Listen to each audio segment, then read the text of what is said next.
Hermano Buenas Hannes, tardes. buenas tardes. ¿Cómo está, pastor? Todo bien, gracias a Dios. ¿Vos? Bien, gracias a Dios también. Me alegro. ¿Tu salud mejorando? Sí, por lo menos los exámenes hasta el momento han salido buenos. Qué bueno, gracias a Dios.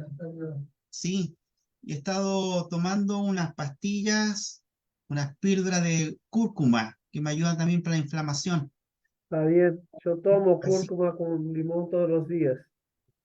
qué bueno, ya. Sí. Yo estoy tomando también. No, no es rico, no es rico, pero es bueno. Sí, es bueno, es bueno. Sí. Arsenio, buenas noches. Bienvenido. Buenas noches. Bueno, me alegro que esté bien, profesor. Fuerte. Pastor, usted me dice cuándo comienzo. Voy a empezar, y ya puse Muy el bien. aviso. Agustina debe entrar en algún momento. Ya, yo voy a compartir entonces material.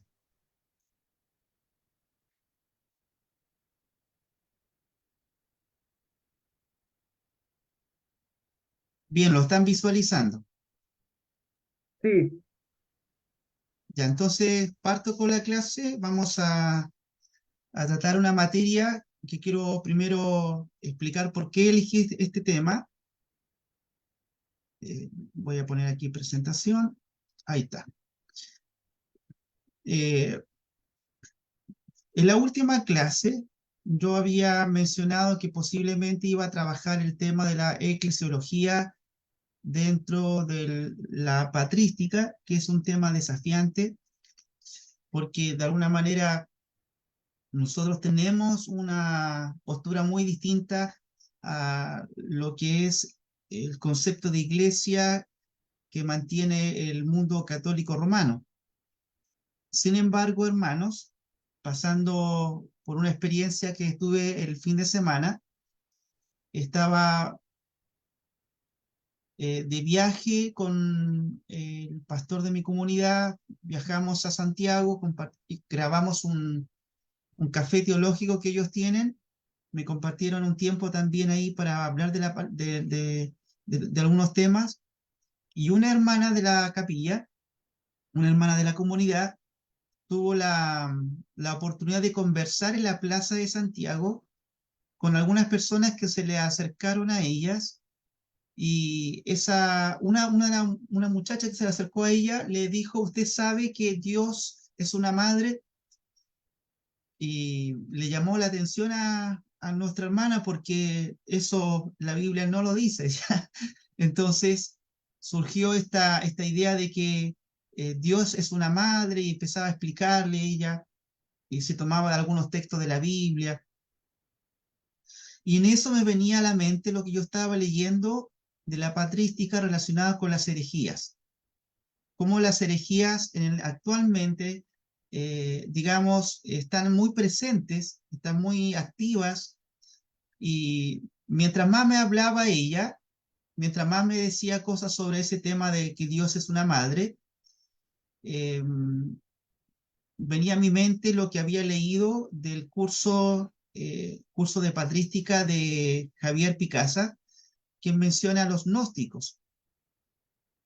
Y dentro de eso decía, tal vez sería interesante hacer la siguiente clase y avanzar también respecto a ese tema, sobre cómo los padres de la iglesia respondieron a algunas de las herejías que ellos tuvieron que combatir. Y me pareció interesante a su vez también porque al escuchar a esta hermana, decía, bueno, eso todavía tiene mucha actualidad. La iglesia todavía sigue batallando con respecto a estas falsas enseñanzas que pretenden ser algunas bíblicas, porque citan muchos pasajes de la Biblia, pero que si uno le presta atención, no son más que herejías antiguas, pero revestidas con un ropaje moderno, y que no pueden ser muy nocivas también para los creyentes que no han tenido una capacitación bíblica básica como para poder defenderse. Claro, esta hermana que le respondió a esta supuesta mujer que le hablaba que Dios era una madre, tenía ciertos conocimientos bíblicos y nosotros también debemos estar siempre alerta en eso. Entonces, investigando, viendo, llegué al texto de Justo González, Historia del Pensamiento Cristiano, y tiene un capítulo que se llama Las primeras herejías, retos y respuestas. Y en base a este material que tenemos en Justo González, yo voy a estar trabajando en esta clase y la siguiente, ¿ya? Así que vamos a meternos entonces con el objetivo de esta clase,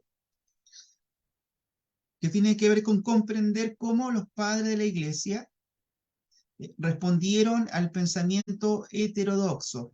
Y entendemos con pensamiento heterodoxo como aquel pensamiento que se aparta de la ortodoxia bíblica, que se aparta de la doctrina correcta, que se aparta de la enseñanza apostólica y que se aparta también de la sana y buena enseñanza que tuvieron también los primeros padres de la Iglesia y que son el pensamiento que se refleja en los credos, en este caso los concilios de la Iglesia, o los primeros concilios de la Iglesia.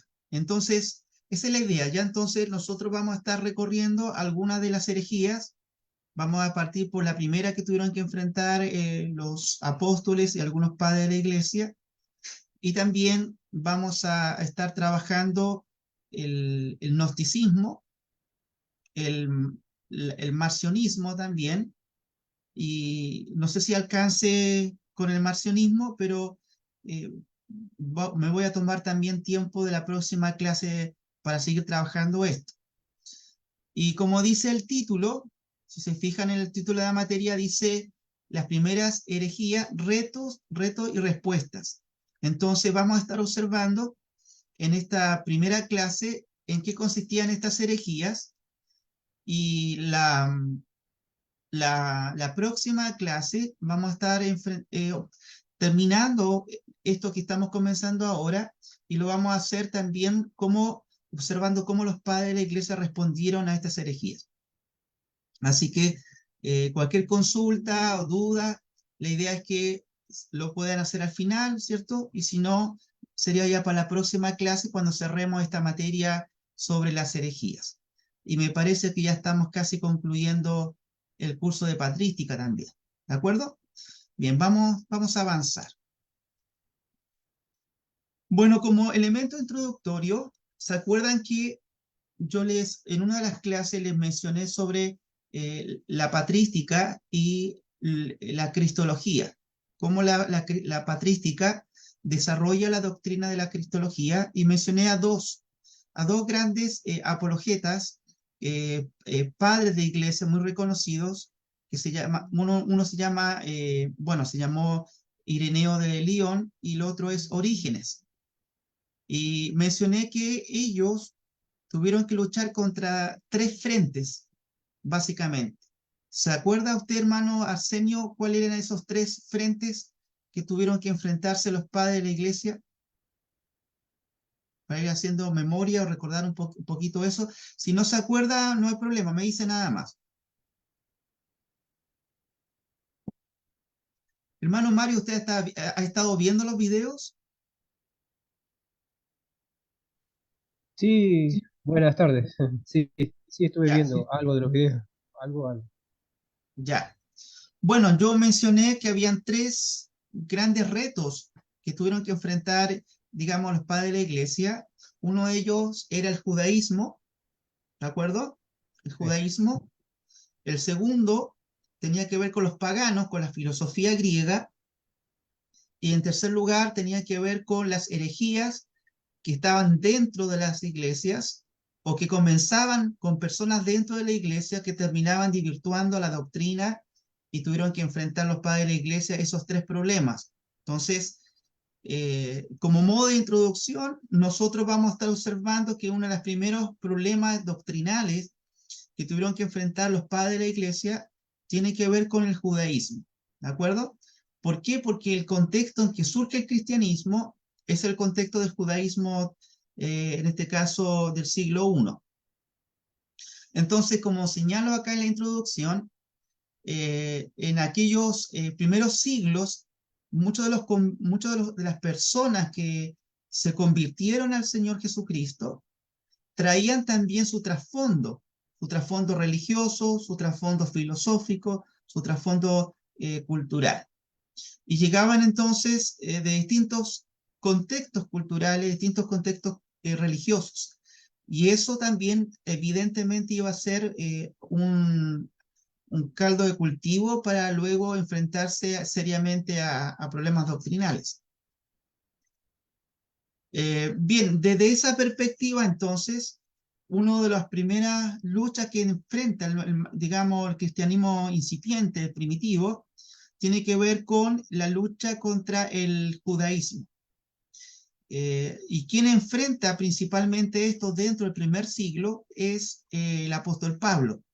El apóstol Pablo entonces comienza a enfrentarse al judaísmo propiamente tal, aunque todos sabemos por la historia que después de la destrucción del templo de Jerusalén, ¿se acuerdan que Tito destruye el templo por una avanzada de rebeldía o rebelión judía? Destruyen el templo, destruyen parte de la ciudad, y la destrucción del templo trajo como consecuencia una reorganización del judaísmo de la época, y de ahí en adelante entonces comienza a diferenciarse el cristianismo del judaísmo, porque anteriormente muchos creían que no había mucha diferencia, sino que el judaísmo desembocaba en Jesucristo, ¿de acuerdo? Pero luego el mismo judaísmo comienza a tener una postura mucho más cerrada, mucho más definida, y comienza entonces a apartarse del cristianismo. El cristianismo comienza a diferenciarse finalmente del judaísmo de donde surge. Y el peligro entonces que hay es que, o el peligro que enfrentó el cristianismo, era verse como, o verse de la perspectiva sociológica, solamente como una facción del judaísmo, o como una escuela más dentro del judaísmo. Acuérdense que en el judaísmo habían varias escuelas, y dentro del Sanedrín, por ejemplo, estaban los escribas, estaban los fariseos, los herodianos, que eran más relacionados con el poder, y todas estas facciones judaicas, de alguna forma, tenían sus divergencias dentro del judaísmo. Y el cristianismo surge también con judíos. Entonces, al principio parecía ser simplemente una más de tantas sectas que había dentro del judaísmo. Pero luego comienza esto a diferenciarse, ya terminando el primer siglo.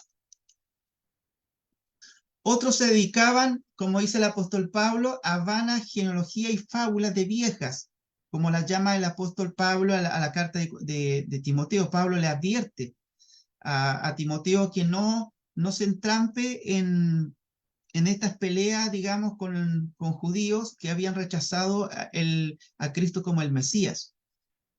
Otros, en fin, pretendían tomar del cristianismo solo algunos aspectos de él, por ejemplo, cosas que les convenían a ellos, y adaptarlos a sus antiguas creencias. Por ejemplo, tenemos el caso dentro del Nuevo Testamento al Simón el Mago. ¿Se acuerdan que él había escuchado al apóstol Pablo, al apóstol Pedro? Incluso, digamos, había pretendido comprarle a los apóstoles digamos, el poder para poder sanar y hacer milagros. Y eso entonces vemos a un hombre que fue bautizado en la iglesia, pero que su corazón estaba entenebrecido, porque él buscaba utilizar ese poder que veía en los apóstoles, sanando gente, levantando personas de las camas, de las camillas, y haciendo grandes milagros, grandes, digamos, cosas para la fe, y él veía como una oportunidad. De todo esto surgió entonces una variedad de doctrinas que pretendían ser cristianas, pero que sin embargo atacaban o olvidaban algunos de los aspectos fundamentales de la fe cristiana. Entonces, y ahí uno comienza a observar cómo dentro del Nuevo Testamento comienzan entonces los apóstoles incipientemente a enfrentar algo de esto. La existencia de esta diversidad de doctrinas se manifiesta ya en el Nuevo Testamento, cuyos escritores se esfuerzan en detenerlas. Por ejemplo, ¿ustedes recuerdan más o menos, aparte del judaísmo, qué otra doctrina estaban de alguna forma luchando? Falsa doctrina, estoy diciendo aquí, falsa doctrina estaban luchando, por ejemplo, en el caso de Juan. ¿Se recuerdan ustedes algo de eso?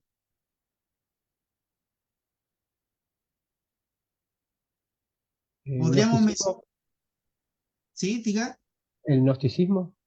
el gnosticismo, claro que sí, exactamente. Entonces, y vemos algunos elementos del apóstol Juan presentando ese tema, y básicamente el apóstol Pablo enfrentándose también al judaísmo, ¿de acuerdo? Entonces, la epístola a los Gálatas, la epístola a los Colosenses, y toda la literatura juanina y la primera epístola de Pedro nos hacen ver, ver el vigor con que los primitivos cristianos se opusieron a tales tergiversaciones de su fe. Y eso es algo que nosotros debemos reconocerlo desde el principio. La iglesia nunca ha estado en un, digamos, en un tiempo donde estuviese libre de lucha, de conflictos. Siempre ha estado presente el conflicto, siempre ha estado presente la lucha, no solo por el poder, sino también por las creencias y las doctrinas. Bien, en este caso, por ejemplo, Ignacio de Antioquía es uno de los primeros también que comienzan a enfrentarse, a defender la fe y afirmar, por ejemplo, que Jesucristo vino en carne y no en apariencia de carne. Entonces, sus escritos se van a conservar como aquellos que van a defender que la encarnación de Cristo fue real. ¿De acuerdo? Entonces, y aquí es porque están respondiendo a algunas tendencias que van negando que Cristo realmente haya sido alguien que se haya encarnado, digamos, en un cuerpo humano tan físico y natural como cualquier otro ser humano, y que solamente fue una mera apariencia. Poco más tarde, Justino vuelve a atacar a estos falsos maestros del cristianismo. Además, casi todos los apologistas escribieron contra los herejes obras que no han llegado hasta nosotros, es decir, que se perdieron. Estas obras no se lograron, digamos, retener o conservar. Imaginémonos que incluso los textos originales del Nuevo Testamento nunca ya no existen, ya solamente existen copias, ya copias de los manuscritos de los textos del Nuevo Testamento. Y bueno, en el caso también de los padres de la iglesia, sus escritos, también pasó lo mismo, ¿ya? Muchos de sus textos o mensajes o también quedaron registrados, por ejemplo, con Eusebio de Cesarea, con la historia eclesiástica que él escribe, pero que estamos hablando ya un tiempo posterior, ya estamos hablando por ahí por la segunda mitad del siglo II. Bien, vamos avanzando. Ahora, históricamente hablando, fue en el siglo XI, sobre todo en su segunda mitad, que estas doctrinas lograron una pujanza tal que provocaron en la iglesia una reacción de gran importancia para el estudio del pensamiento cristiano. ¿Qué quiero decir con esto? O Justo González dice esto en realidad, en su libro, dice que en realidad esta es la época en que la iglesia toma seriamente todas estas doctrinas heréticas y las trata, digamos, de refutar de forma ya oficial. Antes, lo que ha sucedido son debates, digamos, defensas de apologistas cristianos en este caso, Justo González va a hablarles o los va a denominar como los antiguos defensores de la fe, que son los apologistas. Bien, a fin de comprender el origen y fuerza de estas doctrinas, es necesario resumir su historia desde sus primeras manifestaciones. ¿Ya? Y eso es lo que vamos a hacer entonces ahora. Bien, partimos entonces con la primera lucha que tuvieron los cristianos, que tiene que ver con los judaizantes. Eran aquellos que querían imponer la observancia de la ley judía a los cristianos gentiles, es decir, a los que no eran de origen judío. Esto implicaba que los varones tenían que circuncidarse y que todos debían guardar el sábado y las fiestas judías y que debían seguir las normas alimentarias que prohibían comer ciertos alimentos como el cerdo o los mariscos. Bien, a ver, ¿qué comunidad religiosa moderna nosotros podríamos decir que calza con todo esto? Pero menos en el tema de la circuncisión. Yo creo que los adventistas. Claro, los adventistas. ¿Por qué? Porque los adventistas de alguna forma es una parte aceptando la tesis de que el día sábado, ¿de acuerdo? Es el día de reposo, el séptimo día. Por eso se llama Iglesia del Séptimo Día y nosotros le llamamos adventistas. ¿Bien? Y el adventismo del séptimo día, a partir de los textos de Elena de White en adelante, retoman el tema del sábado como algo válido para el cristianismo actualmente. Por ejemplo, yo tengo un amigo que es adventista, cree que la salvación es por fe en Jesucristo, ¿ya? Por eso soy amigo de él, si no, no podría haber sido amigo de un adventista, ¿ya? Cree que Cristo es suficiente para su salvación, pero su denominación, su iglesia, no. Cree que si usted guarda el sábado, usted es un verdadero cristiano. Y si usted no guarda el sábado, es signo de que usted no está contado dentro de los verdaderos elegidos. Entonces, ahí uno se encuentra con que este problema moderno fue uno de los principales problemas que tuvo la iglesia primitiva del primer siglo. Entonces, esto implicaba entonces que la iglesia, que surge con los primeros judíos que van evangelizando, se encuentran con los nuevos creyentes que vienen del mundo gentil, que no eran judíos, y bueno, le dicen, nosotros somos judíos, tenemos esta religión, tenemos estas confesiones, tenemos el Antiguo Testamento. Bueno, para que ustedes conozcan a Cristo y sean salvos, ustedes tienen que incluso circuncidarse y ser parte de nosotros. Entonces, y ahí comienza todo este problema, ¿ya? Los cristianos judaizantes consideraban que la fe en Cristo no era suficiente para la salvación, sino que había que cumplir también con la ley de Moisés. Para ellos el cristianismo era una rama del judaísmo y no una religión nueva y universal. Pensaban que los gentiles debían convertirse al judaísmo antes de ser admitidos en la iglesia. Entonces esta corriente que el apóstol Pablo se enfrenta duramente contra ellos, acuérdense del concilio de Jerusalén, ¿bien? Aquellos que venían de Jerusalén llegaban a la iglesia de Antioquía, y de alguna forma influenciaban a los cristianos conversos del mundo pagano, que tenían que cumplir todas estas normas. Y esto entonces traía serios problemas porque terminaba por reducir al cristianismo a algo más que una mera expresión dentro del judaísmo, como una rama dentro de ella. Esta herejía fue combatida por el apóstol Pablo en sus cartas, especialmente las de Gálatas, donde defendió la libertad de los cristianos de la ley y la igualdad de todos los creyentes en Cristo sin distinción de razas, sexo o condición social. Entonces va a decir que dentro de la confesión cristiana, dentro del mensaje del Evangelio, había una continuidad y una discontinuidad con el Antiguo Testamento. Es decir, tanto el sábado como las fiestas religiosas judaicas, eran una sombra de aquello que iba a ser más pleno y perfecto con Cristo. Pero aquellas sombras dejaban de tener importancia para luego quedarnos con la realidad.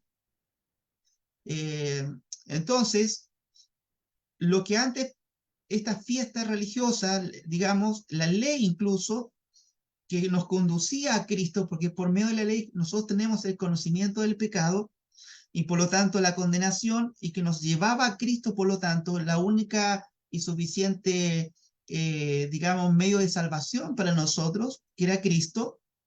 Entonces la ley cumplía ese propósito, o cumplió ese propósito, y sigue cumpliéndolo todavía. Porque ¿qué nos condena a nosotros? La ley de Dios. ¿Y qué nos salva a nosotros? Cristo a través del Evangelio.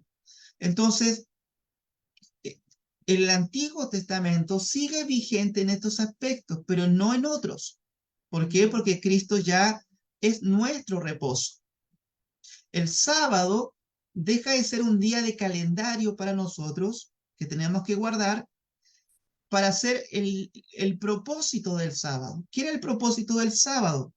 Era Cristo. Él es nuestro reposo. Tú puedes, entre comillas, a mi amigo adventista le decía, tú puedes guardar el sábado como conciencia porque tú crees que corresponde guardar el sábado, pero no tiene ningún mérito, ¿de acuerdo? Ni eres mejor y más cristiano porque tú guardas el sábado de calendario. ¿Y por qué? Porque el sábado prefigura el reposo espiritual que Cristo es para nosotros. Y si tú no estás en Cristo, puedes guardar el sábado del calendario, pero no estás en el sábado. ¿Qué hace que tú estés en el sábado? Cristo. Solo Él es el reposo de Dios para nosotros. Como principio de mandamiento, como principio, no como una orden así que tienes que guardar el sábado, ¿cierto? Nosotros guardamos el día primero, el día de la resurrección de nuestro Señor. Es el día que después los cristianos comenzaban a reunirse para guardar la colecta y también tener oración. Y luego se formó, digamos, con el cambio del calendario, se pasó del calendario judaico al calendario romano y guardamos el domingo, ¿de acuerdo? Como el primer día del Señor que Él resucitó. Entonces, ¿por qué se hace esa conexión? No porque no quiera guardarse el sábado en sí mismo, sino porque el sábado es una figura del reposo celestial, del reposo cristiano, del reposo espiritual que es el Señor para nosotros. Entonces no podemos decir nosotros que Cristo, digamos, está totalmente desligado y no tiene nada que ver con el Antiguo Testamento. No, no podemos decir eso. Decimos que hay una continuidad, porque todos los elementos que estaban prefigurados ahí, Cristo los cumple en su persona de forma perfecta. Pero al cumplirlo de forma perfecta, ya deja de tener valor para nosotros lo antiguo y tiene valor lo nuevo. Nosotros no nos quedamos con las sombras, con los tipos, nos quedamos con aquello que representaban y simbolizaban, con esa realidad espiritual. ¿Ven? Entonces, esa es la idea que yo quiero compartirle respecto a este tema, ¿ya? Pablo argumentó que la ley no podía justificar a nadie, sino que solo servía para mostrar el pecado y la necesidad de la gracia. Pablo afirmó que la verdadera circuncisión era la del corazón y que el verdadero Israel era el formado por los que tenían la fe de Abraham. ¿Y quiénes son los que creen, los que forman parte de la familia de Abraham? Los que creen en Cristo como el Salvador. Pablo advirtió también que los que se sometían a la ley se apartaban de Cristo y de su obra redentora. Bien, porque quien se sometía a la ley se sometía para que por medio de ella pudiesen agradar a Dios. Y Pablo decía, si tú haces eso, lo único que vas a lograr es condenación para ti, porque la ley, su propósito era conducirte a Cristo.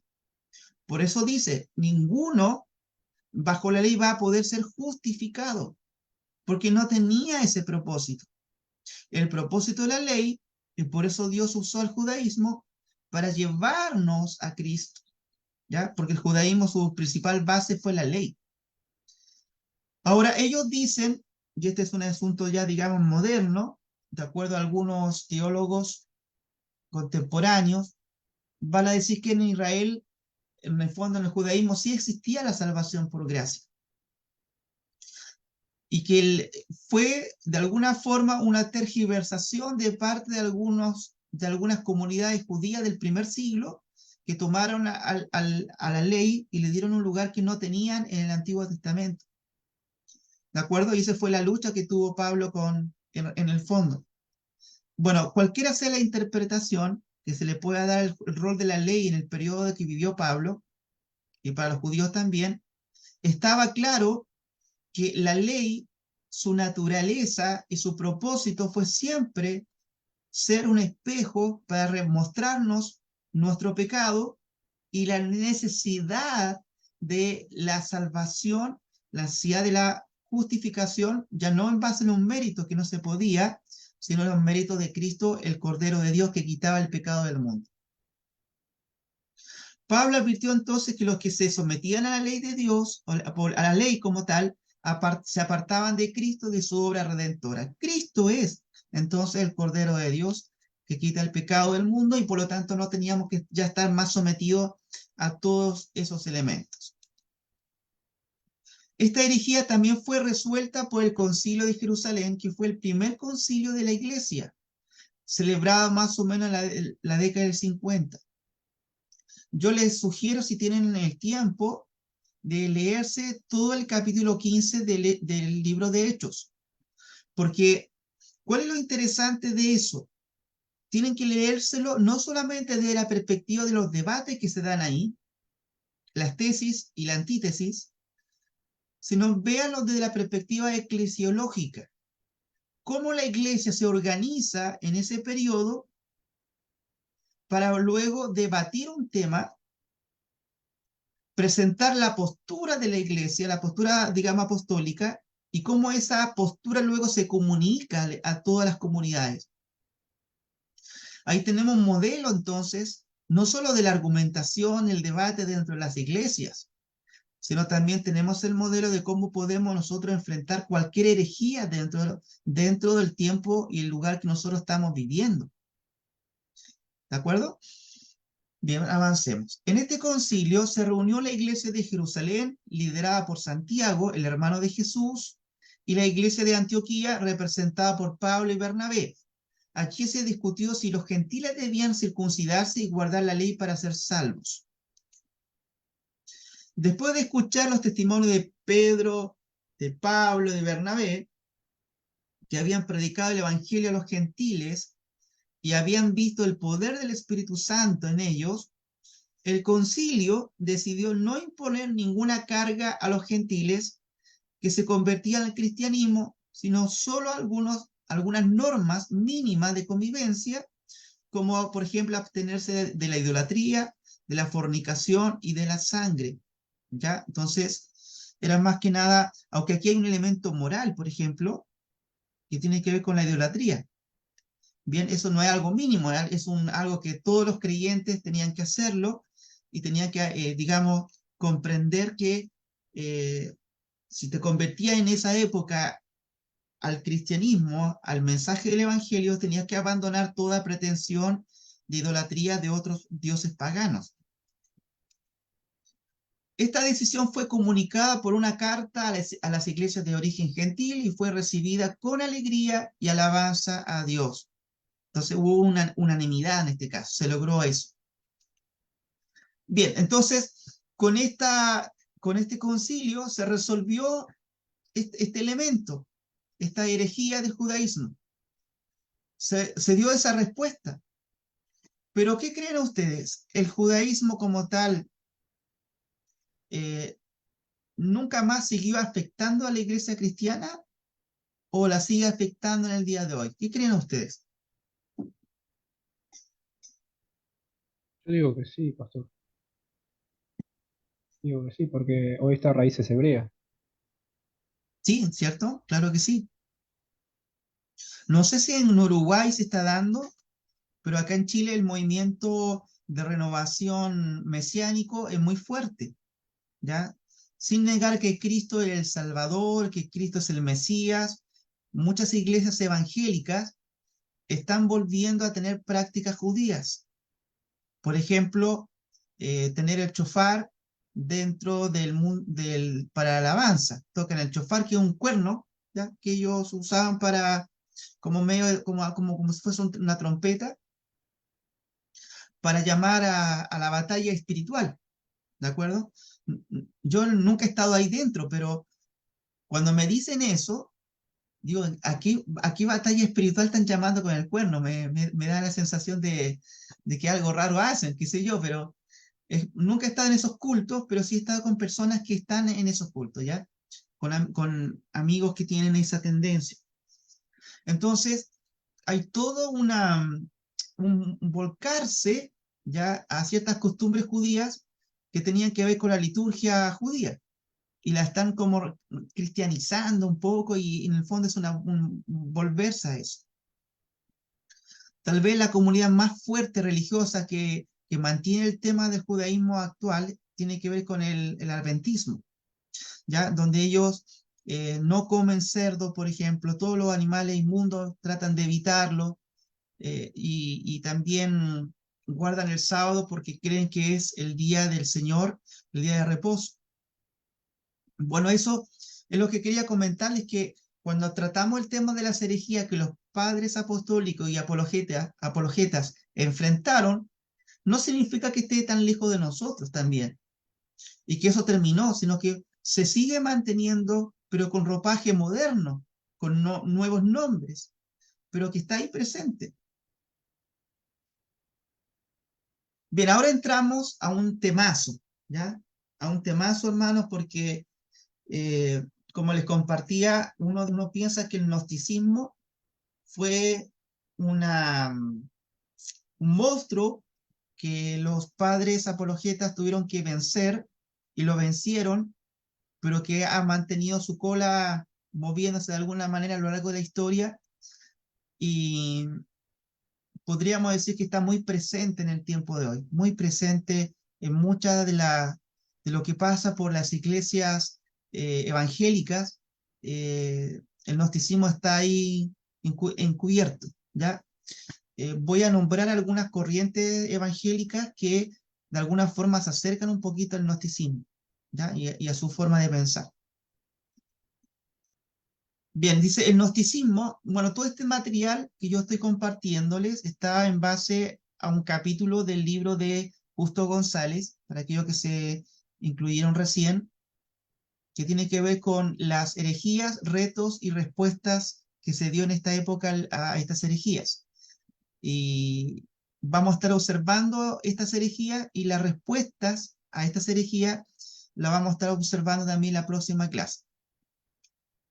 Bueno, ¿qué es el gnosticismo? Podríamos decir que el gnosticismo básicamente tiene que ver con una doctrina de salvación.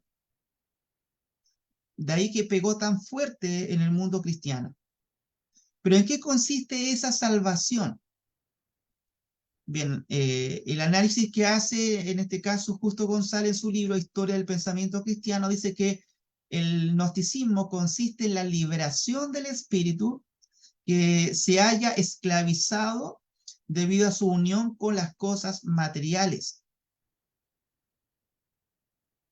Y parece ser como que estuviese muy cercano a lo que nosotros creemos, ¿ya? Pero vamos a ver que esto que parece ser no tan lejano a lo que es el cristianismo, es realmente un verdadero peligro para el cristianismo, porque vamos a estar observando que la salvación que Dios nos ha revelado en la Escritura va más allá que una mera liberación del espíritu. En el ser humano hay un cuerpo, alma y espíritu.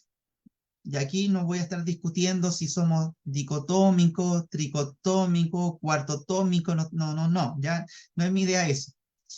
Pero sí vamos a analizar de alguna forma que existe en la Biblia este tema del cuerpo, el alma y el espíritu, ¿ya?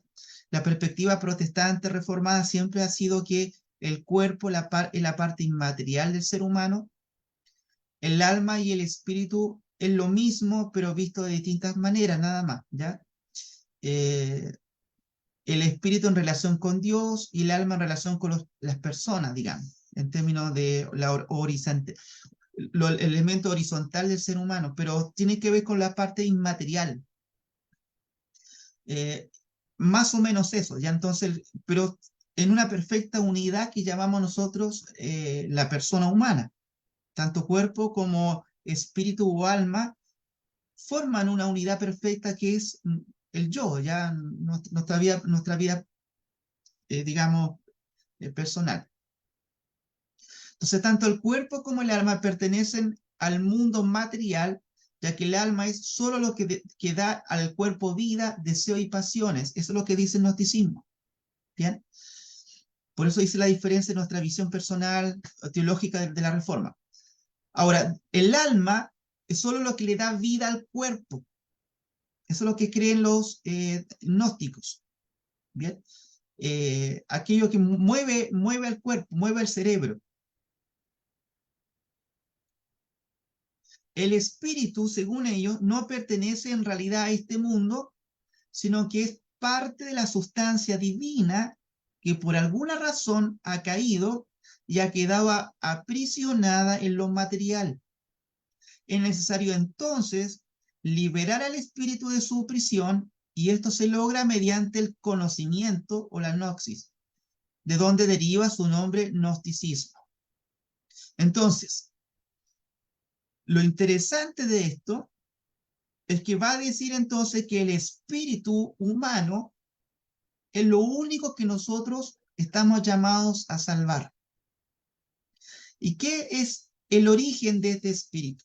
Viene de una sustancia divina que por alguna razón, digamos, cayó en este mundo, digamos, físico, y que de alguna manera la única forma de poder salvarse de esta materia que es el cuerpo humano y la naturaleza física es mediante el conocimiento. Lo que en el griego se usa la palabra gnosis, ¿ya?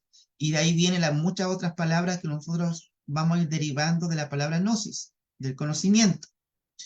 Entonces, vamos entendiendo la línea de pensamiento del gnosticismo de tal manera que podamos nosotros ir descubriendo cuál es su principal fallo.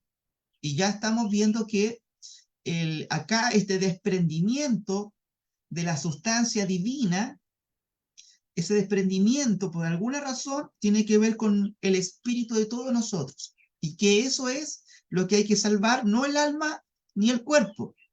El cuerpo sería parte de la materia, por lo tanto es insalvable. El alma es parte de lo que le da vida al cuerpo, por lo tanto también es insalvable. Y el espíritu y la sustancia divina, como algunos modernamente le dicen, la chispa divina, ¿cierto? Esa chispa que es, digamos, trascendente, es esa la que está llamada a salvarse, de acuerdo a esta, digamos, filosofía del gnosticismo. Ahora, este conocimiento de la gnosis no hay que verlo de la perspectiva de una mera información. No es que tú dices, ya, yo sé todas estas cosas, leo estos libros, me salvé. ¿Ya? No tiene que ver con ese conocimiento. Tiene que ver con un conocimiento, como dice aquí, una iluminación mística, producto de la revelación de lo eterno. Y ahí está el elemento parecido al cristianismo, porque el cristianismo, ¿qué postula? Que Dios, que es divino, se ha revelado y ha revelado un conocimiento especial, y nosotros mismos le llamamos revelación especial, ¿o no?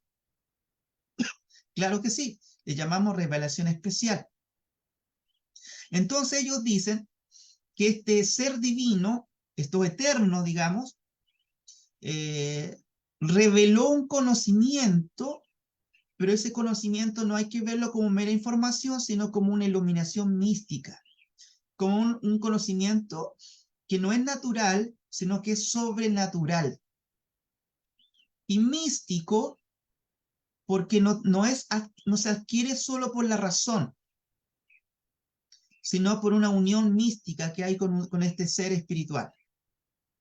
Y ahí nosotros vamos viendo cómo en este gnosticismo se vuelve más peligroso, porque nosotros vemos en la iglesia, en la teología cristiana, que se parece un poco, ¿ya? Se parece bastante.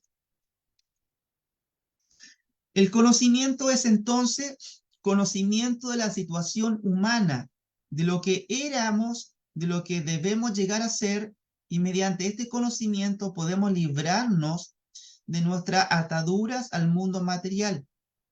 Entonces el gnosticismo era tan atrayente porque explicaba de dónde éramos, nuestro origen, que tú eres un espíritu que fue emanado por un ser espiritual divino, qué es lo que eras, en qué consistías, es decir, algo, tú eres parte de una naturaleza superior divina, pero que estaba llamada a liberarse del cuerpo, de lo físico, hacia el futuro.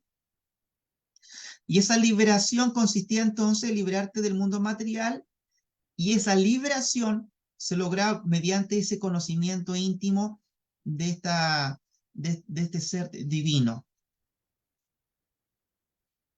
Por otra parte, puesto que estamos esclavizados, de acuerdo al gnosticismo, por nuestra unión con la materia, de tal modo que no podemos conocer las realidades eternas por nuestros propios medios, es necesario que Dios trascendente envíe un mensajero que traiga al mundo su revelación liberadora. La presencia de este mensajero es característica de todos los sistemas gnósticos, y en el gnosticismo cristiano será Cristo quien ejerza esta función.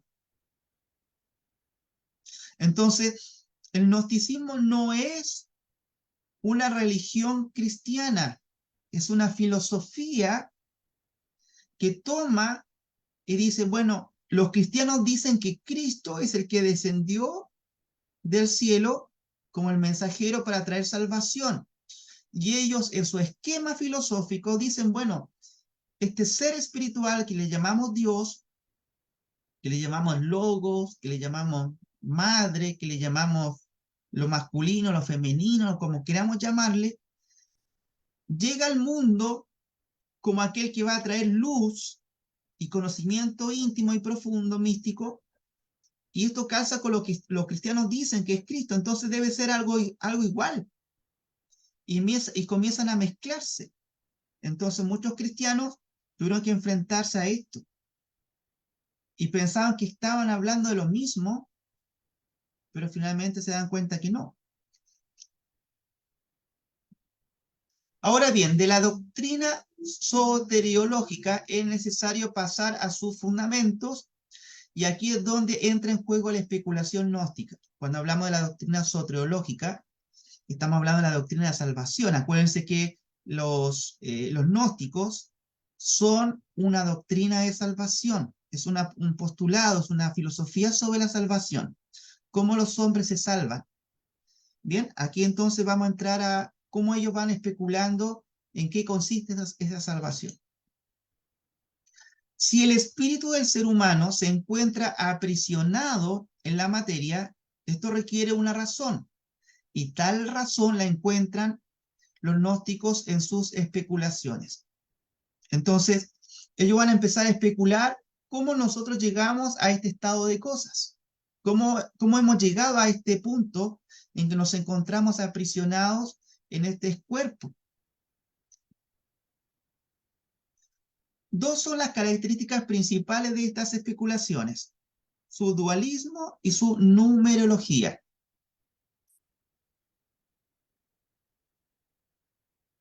¿Se entiende lo que es dualismo, cierto?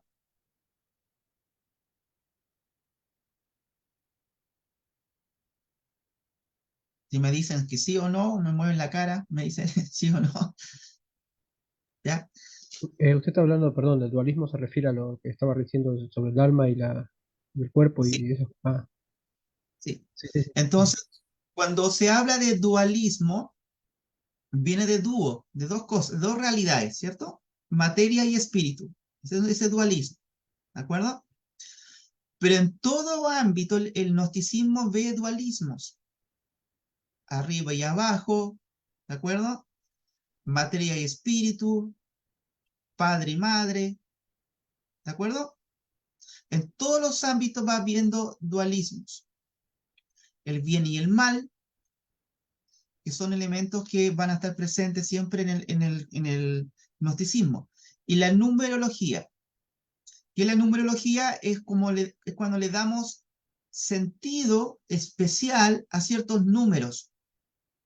Al número 10, al número 7, al número 3, al número 4, al número 33, y todo eso que le damos ciertos números tiene como una connotación simbólica para el gnosticismo. Me fui de la presentación, disculpen. Voy a regresar a presentar, ya. Algo pinché aquí y salí de la presentación. Vamos de nuevo. Ahora sí. Estoy de nuevo. Avancemos. El dualismo de los gnósticos, que algunos eruditos han considerado ser su principal característica, no es en realidad un dualismo inicial, sino que resulta más bien de un monismo primigenio. ¿Qué significa monismo? Está el dualismo y el monismo. Entonces el monismo viene de uno, ¿de acuerdo? Y el dualismo es una dualidad que se divide. Y cuando habla de un monismo primigenio, se refiere a algo originario. Entonces, al parecer, dentro del mundo de la filosofía gnóstica, todo parte en un uno, que se va subdividiendo a través de distintas emanaciones de ese uno, y que se va dividiendo en dualismos. ¿Ya? Entonces, eso es más o menos la idea. La especulación gnóstica, y cuando hablamos de especulación, hermanos, siempre vamos a entender especulación como aquel razonamiento de ellos para entender las cosas que podrían haber sido así. Nosotros los cristianos no entramos en especulaciones porque tenemos el dato revelado en la Escritura. Dios se autorreveló y mostró en qué consiste nuestra salvación. Pero en el ámbito del gnosticismo, ellos no aceptan la Escritura como una revelación única, suficiente y autoritativa. Ellos creen en la revelación bíblica cristiana como una más dentro de otras. Por eso el gnosticismo es tan radicalmente peligroso, porque no te niega que la Biblia sea revelación. Es revelación para ellos, pero es una más dentro de otras que pueden haber. Ya, continuamos. La especulación gnóstica parte de un solo principio eterno, a partir del cual se produce toda una larga serie de otros principios o eones mediante un proceso de decadencia, hasta que normalmente, por razón de un error de uno de los eones inferiores, se produce el mundo material. Entonces, la postura de ello es que todo antes existía en una misma realidad, con mayúscula, ¿de acuerdo? Como una superconciencia cósmica. Y en esta superconciencia cósmica, que le llaman ellos el uno,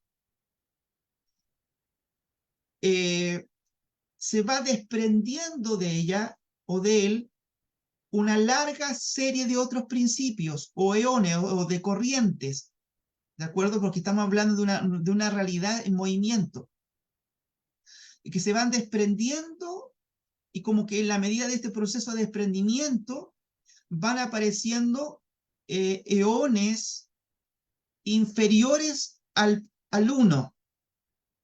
Y estos eones son nuevas realidades que se van formando y que por alejarse del uno comienzan a ser imperfectos. Y uno de ellos falló o cayó, cometió un error, y se produce entonces a partir de ese hierro, de ese conflicto, el mundo material. Entonces, eso es más o menos lo que están especulando ellos. A todo esto se parece a muchas de las películas de Star Wars, por ejemplo.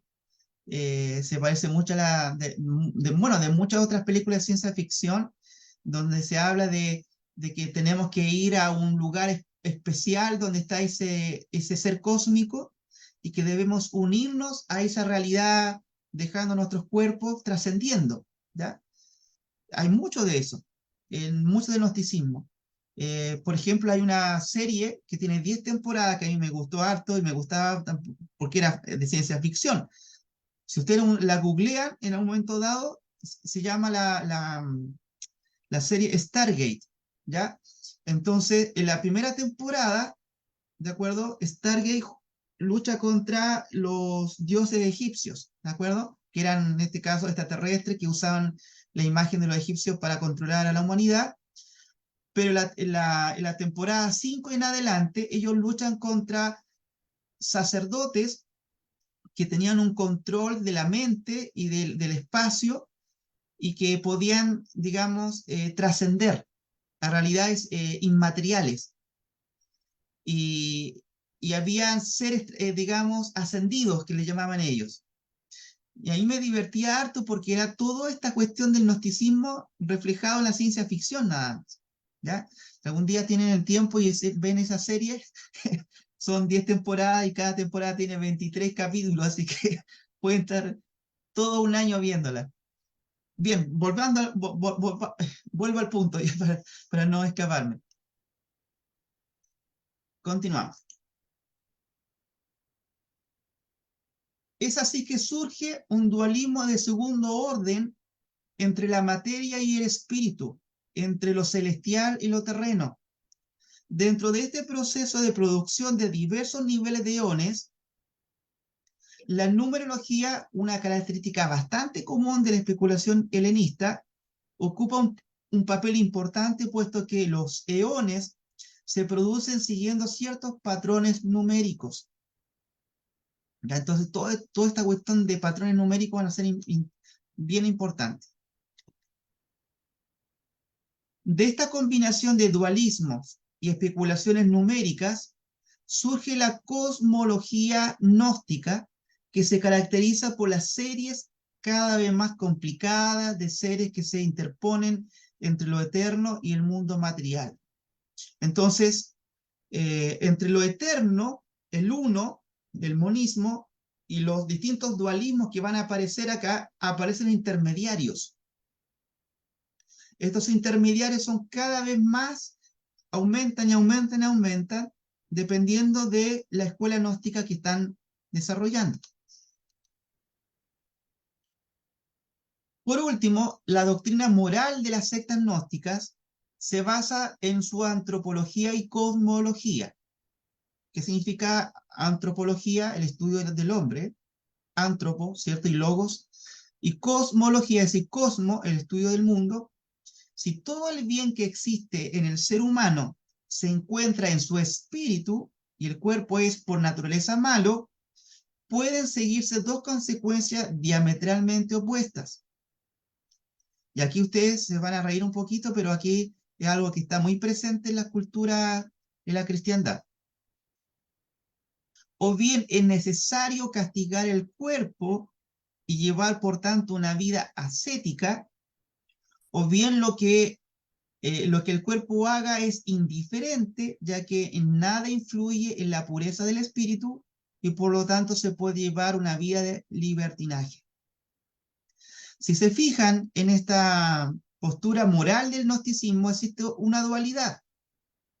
Están aquellos que dicen que hay que vivir renunciando a los placeres de la carne para poder cultivar la vida del espíritu, y están aquellos que dicen, no, si el espíritu es algo puro, que no es contaminable con la materia, por lo tanto, yo puedo usar el cuerpo para lo que yo quiera. Y puedo tener, por ejemplo, estoy pensando, cualquier relaciones sexuales con cualquier cosa que yo se me cruce por delante, pero eso no va a afectar mi espíritu, porque mi espíritu es trascendente.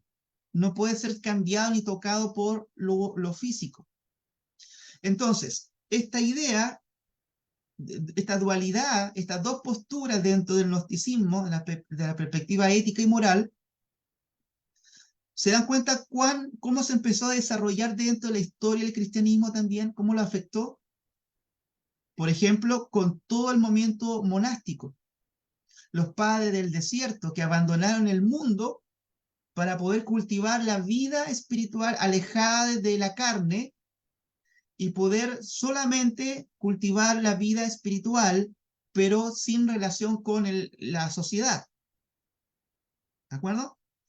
Y está la otra postura de los evangélicos antinomianos, que dicen que no existe ley, que estamos bajo la gracia, y por lo tanto nosotros podemos hacer una vida con mucha libertad para poder vivir la vida de la fe, porque no hay ninguna ley que, digamos, me diga, la ley no me salva, a mí me salva la gracia. Y mucha gente tú vas a encontrar en la iglesia viviendo en esas dos posturas. Sin darte cuenta, el gnosticismo se coló en medio de las iglesias evangélicas. Y dentro del mundo católico romano lo mismo. ¿Acaso todas las órdenes religiosas no son a veces esa renuncia a lo mundano, a lo terrenal, para poder cultivar lo espiritual?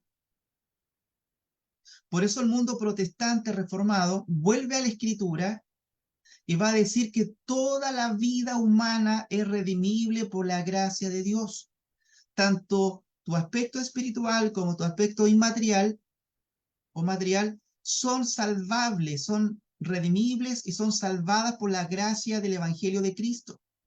El cuerpo es para el Señor, dice Pablo, y el espíritu es para el Señor, dice Pablo.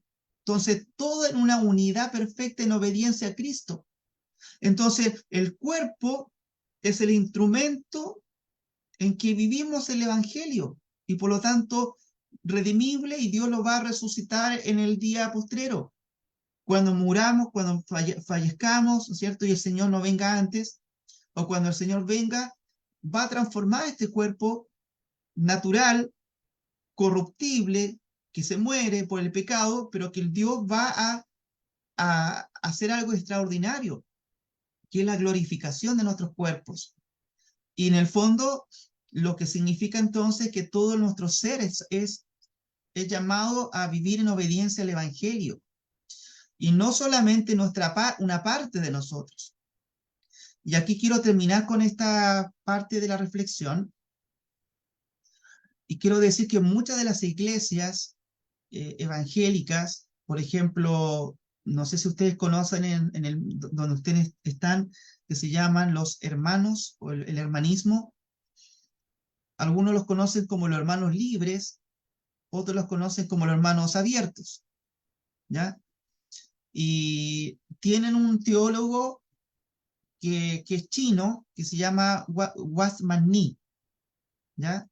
Y hay todos unos teólogos que son del mundo, digamos, evangélico, pero del mundo asiático. Y Watchman Nee fue un gran predicador que estuvo también en Londres y ha escrito muchos libros. Y escribe un libro que se llama El hombre espiritual. Usted lo vende en las librerías de la Cruzada, de literatura cristiana. Y cuando conocí ese movimiento religioso, que muchos lo leen del mundo del hermanismo, van a decir que la vida cristiana es orgánica. Entonces van a hablar del mundo espiritual y de poderes del mundo espiritual. Y van a empezar a alejarse del mundo y van a empezar a cultivar toda una serie de acciones, digamos, dentro de la liturgia, que van de alguna forma posicionando a todas estas personas como grandes maestros del espíritu. Y estos maestros del espíritu comienzan a ser también súper valorados porque ellos son los que dan vida a la iglesia a través de su enseñanza. Ellos iluminan a la iglesia por medio de la enseñanza de la palabra. Muchos de ellos son cristianos sinceros, pero que están influenciados por un conocimiento místico que lo hacen como si fuesen una categoría distinta a los demás cristianos que son carnales. Entonces dividen a los cristianos entre hermanos espirituales y hermanos cristianos carnales. Este dualismo también es gnóstico. ellos no lo ven así, pero es gnosticismo puro. ¿Por qué? Porque cada vez que tú interpretas que dentro de la cristiandad, en la iglesia del Señor, existen hermanos cristianos carnales y hermanos cristianos espirituales, estás haciendo como una división de los hijos de Dios. Y nadie quiere ser un cristiano carnal, sino un cristiano espiritual. Lo que son lo que llaman los neumáticos, ¿ya? En este caso, cristianos neumáticos llenos del Espíritu, y los hermanos sárquicos, es decir, los hermanos naturales, cristianos, pero que son muy carnales, que viven en la vida natural. Ese dualismo es gnóstico porque la Biblia habla de que todos los cristianos son espirituales. ¿En qué sentido? Que han sido regenerados por el Espíritu Santo. Nadie que pueda entrar al reino de los cielos puede entrar siendo carnales, sino que tienen que ser espirituales. Jesús dijo que nadie puede entrar ni entender el reino de Dios si no nace de nuevo. Por lo tanto, los cristianos nacemos a la vida espiritual y muchas veces vivimos habituados, escuchen bien, como creyentes inmaduros, porque venimos a la iglesia por primera vez y tenemos que ir despojándonos del viejo hombre con la cultura, con sus hábitos y con todo lo que significa la vida vieja. Pero eso no significa que tú seas menos espiritual o más espiritual que otro creyente que ya tiene una madurez avanzada. Porque son espirituales, han nacido de nuevo. No existe un cristiano que no haya nacido de nuevo, porque sería algo contradictorio. Por definición, un cristiano que tiene la fe verdadera, conoce a Cristo, es salvado por la gracia del Señor. Dios lo que hace, lo aparta del mundo y lo hace su hijo, lo traslada del reino de las tinieblas al reino de su amado Hijo Jesucristo. El tema entonces es que muchos cristianos, como no nacen a la fe siendo maduros en la vida espiritual, cometen muchos errores y muchas cosas que son los hábitos del mundo viejo, de la vida carnal anterior. Y por lo tanto van a estar ahí fallando y tienen que tú disciplinarlo, tienen que animarlo a crecer espiritualmente, pero son espirituales, si no, no podrían avanzar. Pero en el mundo del hermanismo y el mundo de muchos evangélicos que han creído en estas doctrinas medias gnósticas, hacen división entre cristianos carnales y cristianos espirituales. Entonces los cristianos carnales son más mundanos y los cristianos espirituales son los más obedientes y los más servidores del Señor. Y hacen como esa categoría. Y eso es un dualismo en el fondo. Entonces, ¿cómo enfrentamos las cosas? Un cristiano espiritual que ha nacido de nuevo, por supuesto, por la gracia del Señor, y que es nuevo, van a cometer muchos errores y van a ser categorizados como carnales, en el sentido de que muchos de sus hábitos todavía tienen que ser cambiados por la vida nueva que Cristo el Señor nos está dando. Pero eso va a ocurrir con el tiempo. Porque si el Señor ha hecho una obra especial en cada uno de sus hijos, la va a ir formando, la va a ir creciendo, la va a ir desarrollando hasta el final. Esos son los verdaderos cristianos que han conocido a Cristo verdaderamente.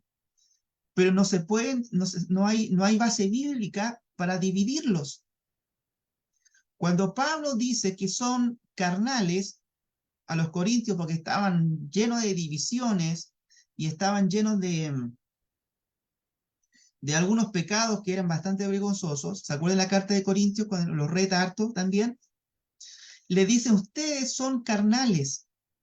Y la palabra carnales no está diciendo que no sean espirituales, que no hayan nacido de nuevo, sino que la conducta de ellos era semejante a la del mundo, como que no han cambiado esos patrones de conducta mundanas todavía. En ese aspecto dice Pablo que son infantiles todavía y no puede hablarles como adultos, como a maduros espirituales, pero no que no sean espirituales en el sentido de haber nacido de nuevo. Bien, hasta aquí quiero dejar la clase el día de hoy, hermanos. Yo sé que esto es muy denso a veces, pero quiero que nos concentremos con este tema. La próxima clase vamos a terminar con el gnosticismo y vamos a entrar a otras herejías que son como hermanas, el marcionismo de Marción, y no sé si alcancemos a otras más, pero que nos pueden ir sirviendo porque mucho de lo que estamos viendo que los padres de la iglesia se enfrentaron también están presentes muchas veces en las iglesias de hoy. ¿Ya? Bien, hermanos, dejo de presentar. Si hay alguna pregunta, por favor hágala para que podamos, digamos, contestarlas. Sí, yo quería hacer una pregunta sobre el tema del gnosticismo. Sí, El gnosticismo vendría a ser más parte más de las filosofías platónicas y todo, Aristóteles y todo eso. Sí, ¿no? correcto, correcto. De hecho, el gnosticismo parte dentro de la filosofía platónica, neoplatónica, eh, y también, por ejemplo, los epicureos, los estoicos, son expresiones de esos dualismos que se van dando dentro de la filosofía griega. Ya, así que va a ser muy interesante estudiarlo. Hay un libro que se llama La Paideia griega, los ideales de la cultura griega. Si ustedes pueden conseguirlo, es un libro voluminoso, bastante grande, pero que el autor, que es un alemán, trabaja muy bien todo ese elemento helenístico, ¿de acuerdo? Es decir, no todo lo que sale de lo griego es malo, porque de hecho los mismos padres de la iglesia toman elementos del mundo griego para poder ayudarles a interpretar la teología cristiana. Pero el gnosticismo es una filosofía de salvación que hace muchas veces, se emparenta mucho, entre comillas, con lo que el cristianismo predicaba en ese momento, pero que las bases de ese gnosticismo no eran evidentemente bíblicas. Por eso hay un combate acérrimo contra el gnosticismo, pero como son hay algunos elementos tan parecidos que hace que finalmente en algún momento dado el cristianismo fue infectado por ese gnosticismo. ¿Ya? Por eso una vuelta a la escritura a partir de Martín Lutero, cuando se vuelve a la escritura, él se da cuenta que todas estas escuelas monásticas beben un poquito también del gnosticismo. Y por eso dice, nosotros estamos llamados a ser salvados. La totalidad de la persona y el cuerpo humano no es algo malo, sino que también es algo que Dios ama y que también salva. Bien, hermanos, Herm- ¿hay alguna otra pregunta por ahí? O si no, ya estamos cerrando entonces. sí, hermano, fue la última, y ya no digo más nada. ¿Puede ser que el punto de quiebre del gnosticismo sea la resurrección de Cristo? Sí, exactamente. El punto de quiebre es ese y es el quiebre entre Atenas y Jerusalén. Porque Atenas, tiene que ver con toda esta filosofía griega, ellos les parecía una locura que el cuerpo sea objeto de la resurrección. Y fue algo que los filósofos griegos se burlaban de Pablo cuando Pablo fue y predicó el Evangelio. Pablo predicó desde la perspectiva, dice, a este Dios no conocido, a este yo les predico. Le habló de la cosmología, del diseño de Dios, que en Dios somos y vivimos, pero luego mencionó la resurrección y cambió el escenario. Es decir, ahí empezaron a burlarse de él. Porque para ellos el cuerpo no puede ser salvado, es lo malo. Y el Evangelio te dice que el cuerpo, lo material, es salvado. Y además también te va a decir que en la eternidad Dios creará nuevos cielos y nueva tierra. Por lo tanto, todo lo que Dios ha hecho es bueno, aunque cayó en el pecado, Dios lo redime de forma completa y de forma integral. Genial, hermano, buena acotación.